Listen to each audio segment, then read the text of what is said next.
will be having a special focus on enforced disappearances, and particularly even today we are sitting over here, there hundreds of people are protesting, asking for their loved ones at Quetta, the capital city of Balochistan. So with respect to this Center for Gender Justice and Women Development and Baloch Voice Association, with the cooperation of Baloch Voice Association, this organization is going to organize this side event. So I welcome you all for your presence. We have some special guests, very learned and very august panelists with us. So first of all, I would like to introduce Christine Fair. She's the lady, she's a voice, she's a loud voice in the diplomatic fields. From Washington DC even to the Southeast Asia, everybody listens to her. Her views, her analysis are of great importance for the policymakers, for the diplomats, and for the human rights organizations as well, that how she analyzes the situations and how she gives a roadmap for those communities particularly who are in danger. With respect to this, she's an American political scientist. She's currently an associate professor in the Security Studies program at Georgetown University. Fair served as a senior political scientist with the RAND Corporation. RAND Corporation is a big organization, and particularly with respect to giving analysis on the political affairs, on the financial affairs, and many other affairs of the world. So she has served as a political officer with the UN Assistance Mission to Afghanistan, and as a senior research associate with the United States Institute of Peace. She specializes in political and military affairs in South Asia. So she has personally visited Balochistan, she has personally visited some parts of Afghanistan, so we are very lucky to have her with us. So we are thankful to you for your presence over here. And the next panelist we have respected Naila Qaudri Baloch. Actually, she is known as an Iron Lady of Balochistan, where everybody sees her as a face. She stands against the tyranny forces of the Pakistani army. She has faced tortures, she has been imprisoned over there. Nowadays, she's living in Canada. So she is the president of an organization that is called Baloch Forum, International Forum. So she leads that organization, and we are lucky to have you because she herself has seen the prisons of the Pakistani army. She has seen how the Pakistani army treats particularly the females over there. Her family members have suffered because of her. She was a professor at Quetta University, and there she has been in the politics from her childhood, so she knows each and every aspect of Baloch politics over there. The next speaker, I have Mr. Basir Nabi. I see sir, he is the Executive Director of International Human Rights Council. He is a well-known human rights activist in South Asia. As he has served in the HRC, his those drafts which we know that urgent appeals are very well known in South Asia, particularly in saving the lives of the victims. In South Asia, particularly anybody who faces any sort of atrocity, we look at Basir Nabi when he will issues an urgent appeal, because his urgent appeal is seen as a life-saving certificate for the victims. On the other side, that is seen as an FIR by the state security forces, because now the security forces, they see that he has charged us, because his writings has charged the security forces that you have done this crime. Thank you, sir, for your presence. And after that, I have another lady from Italia, Francisca Merino. Her writings, she's a freelance journalist. She knows all aspects of Baloch politics very well, and all of us who are involved in the Baloch politics, whether involved in human rights affairs, all of us are very scared of her, because she writes on her analysis and views in a very bold way. So really, her writings gives us inputs to how to see the future of Balochistan. Now, I have another young lady. She's Bibi Mahdem Baloch. She's a young Baloch activist. She's a senior member of Balochistan National Movement. She's seen by the Baloch, particularly females, as a role model how to participate in the human rights affairs, in the political affairs, and all the Baloch females, particularly by her role, get an encouragement that how to move ahead. Then I have Ali Arjumandi. He's a member of a family. His brother was kidnapped or involuntarily disappeared by the Pakistani security forces in 2009. He himself is a Norwegian citizen. His brother is also a Norwegian citizen. Till date, nobody knows the whereabouts of his brother. So he's a, you can say, he can present the pain from which the family members are going over there, that when the loved ones are got missing. At the end, I have a representative from Pashtun Tahaffuz movement, actually Fazal Afridi. He's busy with intervention. So Aurangzeb, so Aurangzeb, a young Pashtun Tahaffuz movement representative who will present the PTM. First of all, so I give the floor to you will go last. So first of all, I give the floor to respected Professor Naila Qaudri Baloch. So please, the floor is with you.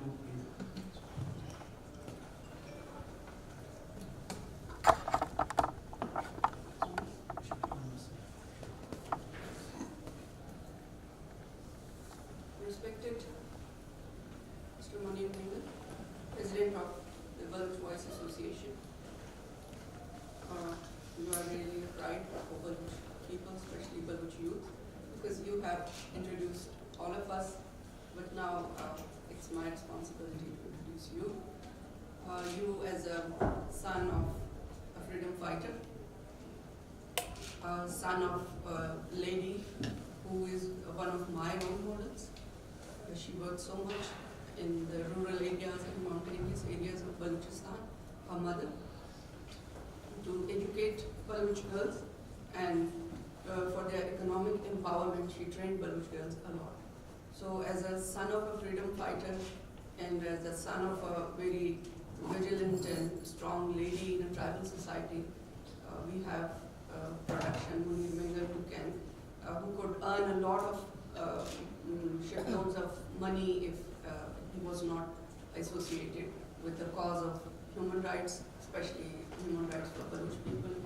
So he's sacrificing his time, he's sacrificing, and he's doing so much to, like he brought the voice of Baloch people to those offices of United Nations who never heard of Baloch before.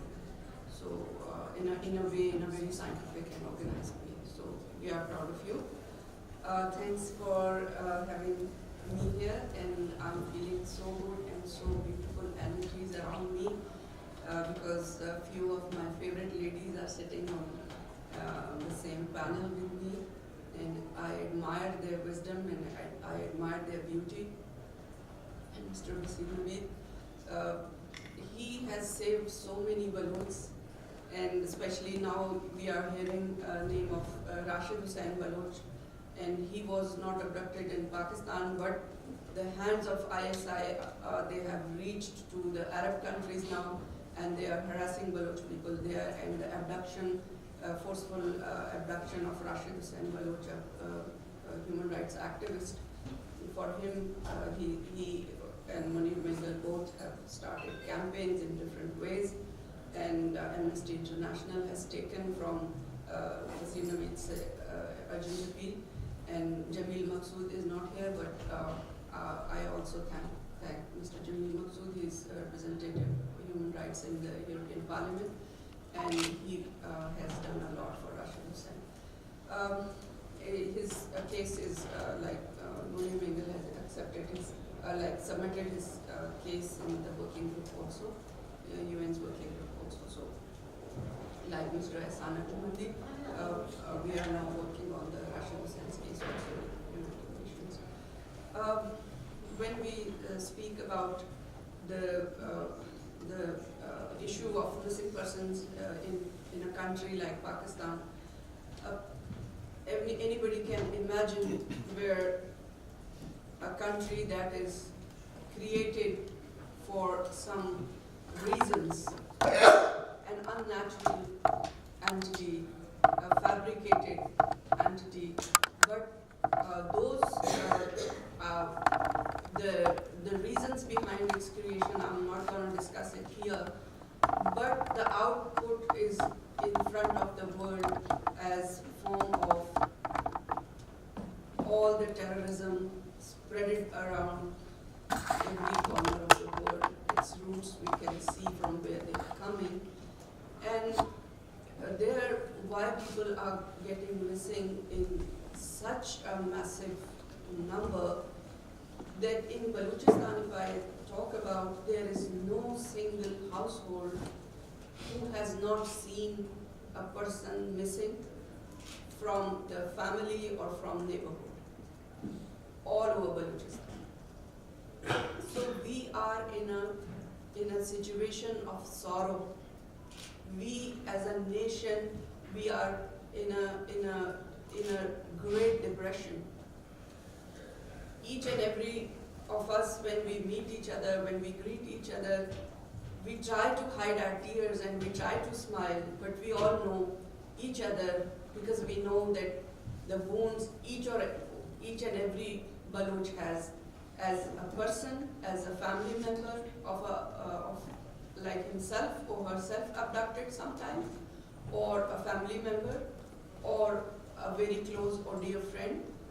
So this phenomena, the disappearances and forced disappearances and the human rights abuses are now at the level of its peak that we can call openly as genocide. We, the Balochs, are now we are treated as others. We are dehumanized. And just like you have, like there are some films like they show zombies.